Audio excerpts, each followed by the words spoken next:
les énergies renouvelables, c'est un problème mondial. Mais au niveau de l'Afrique, je pense simplement que c'est un problème de gouvernance.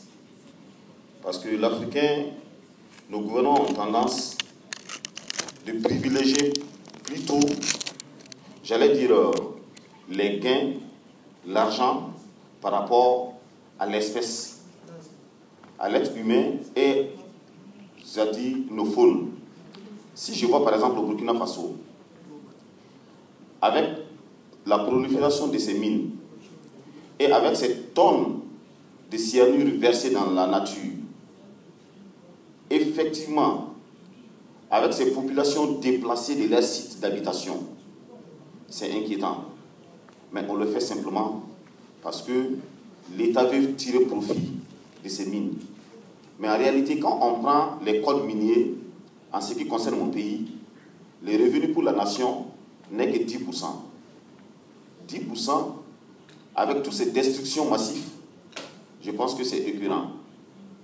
Et donc, il y a une volonté politique qu'il faut manifester dès maintenant. Parce que notre génération, je pense que nous avons eu la malchance d'être là au mauvais moment et au mauvais endroit.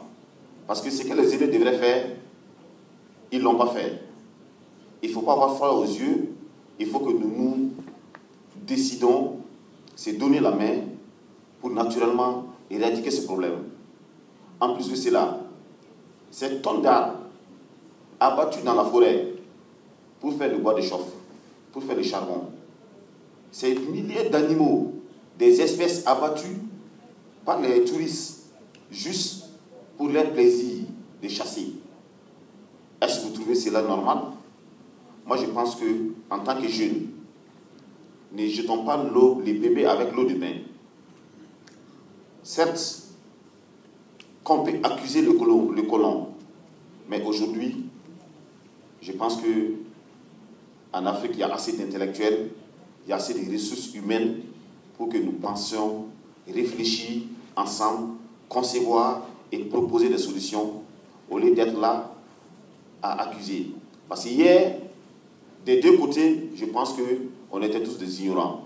Ceux qui ont maltraité nos parents, nos grands-parents, ils les savaient et ils les faisaient. Moi, personnellement, je pensais qu'ils les faisaient dans l'ignorance. Mais si nous restons là stagnés à nos positions, je pense qu'il n'y aura pas de révolution, il n'y aura pas de changement. Nous devons à tout prix faire des propositions, s'organiser dans des groupes pour faire des levées de voix, sensibiliser et parfois manifester vigoureusement contre ces pratiques au niveau de nos gouvernants. Parce que celui qui gouverne en Afrique pense que le pays l'appartient. Il pense qu'il peut en faire de nos terres, les terres de nos ancêtres, tout ce qu'il faut, tout ce qu'ils veulent. C'est à nous, la génération de maintenant, de poser des bases pour cette génération qui viendra demain. Il ne suffit pas seulement de faire des discours, mais je pense qu'il est temps que nous passions à des actions. Concevoir et appliquer sur le terrain. Celui qui doit quitter ailleurs pour venir visiter nos faunes, il faut revoir les conditions de visite dans nos sites. Il faut revoir également les conditions d'exploitation de nos mines. Je préfère une terre inexploitée qu'une terre exploitée, mais au détriment du bonheur du peuple. Parce que si elle est inexploitée, le peuple a sa nature, le peuple aspire l'oxygène, il peut vivre de ce qu'il produise naturellement.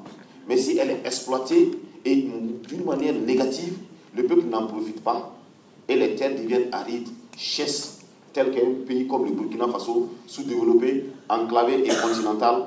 Je pense que si on n'y réfléchit pas ensemble, nous autres, avec le temps, nous allons disparaître.